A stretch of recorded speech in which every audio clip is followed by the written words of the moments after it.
A reading from the Gospel of John. Jesus said to his disciples, "I am the true vine, and my Father is the vine grower. He takes away every branch in me that does not bear fruit, and every one that does, he prunes so that it bears more fruit.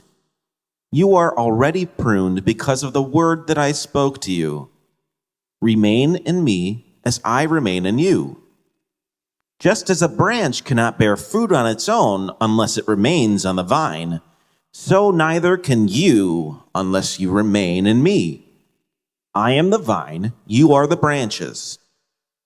Whoever remains in me and I in him will bear much fruit, because without me you can do nothing. Anyone who does not remain in me will be thrown out like a branch and wither. People will gather them and throw them into a fire, and they will be burned. If you remain in me and my words remain in you, ask for whatever you want, and it will be done for you. By this is my Father glorified, that you bear much fruit and become my disciples." As one of my favorite religious historians, Bart Ehrman, likes to say, there is only one time in all four Gospels when Jesus calls himself divine. And that is in today's Gospel when he says, "I am divine, you are the branches." Yes, I decided to open today's reflection with a joke. And I can honestly say that when Ehrman said the joke at a lecture during an Otterbein religion course, there really was a bunch of people laughing when he said it. And no, I promise, by a bunch of people laughing, I don't mean just me. Yet, this joke is exactly what I think of when I hear today's gospel. All kidding aside, this is one of the more popular I am sayings in John's gospel. Other than one time in the ending of Mark's gospel, Jesus never says, "I am," in Mark, Matthew, and Luke. Furthermore, he never really talks about himself at all, but instead talks about the kingdom of God. So when we hear these I am sayings, I often hear them as John's community saying, "I believe," in place of "I am." The people of John's community are saying, "I believe that Jesus is the vine and that we are the branches. And from this vine produces very rich and bountiful wine. It produces much fruit." After all, a true vine, which John's community describes Jesus as, would produce much fruit, which in turn would be fermented and turned into wine.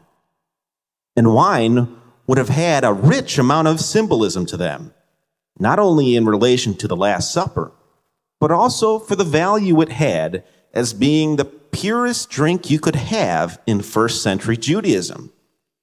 After all, the filtration system for water in the first century would have been virtually non-existent, and therefore nowhere close to being pure by today's standards. The safest and most pure drink in the first century would have been, of course, wine. So that is some of the rich symbolism from this gospel.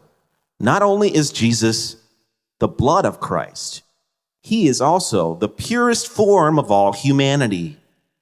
Perhaps the greatest person to have walked the face of the earth, whether past, present, or future. Just like how wine was the purest and most sterile liquid for a person to drink in the first century, Jesus is, for John's community, the one who makes them pure and clean. The world, however, would therefore be the dirty water that we wouldn't want to drink. It's all muddy and unsafe to drink. It's not sanitary. And for John's community, the Pharisees were very much that dirty water. They acted like they were the purest wine on the outside, but in reality, their souls were nothing but dirty water. They were hypocrites. They were as clean as the Ganges River in India. And just like the Pharisees, For Jesus, the Roman Empire was probably even worse than the Ganges. They acted like they brought peace to the world, but in actuality, their supposed peace was full of the blood of violence. The water they drank was so dirty that it seeped into their bloodstream. Their blood was as dirty as those they executed simply for daring to question the power of the Roman Empire. And what made them the dirtiest dung-filled water? The empire put to death arguably the purest human who walked the face of the earth.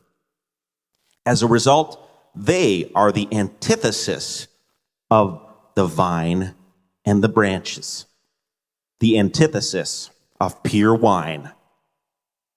As you can see, we can talk about the meaning of this parable forever. So a good question to ask yourself would be the following: what does Jesus being the vine and us being the branches mean to me?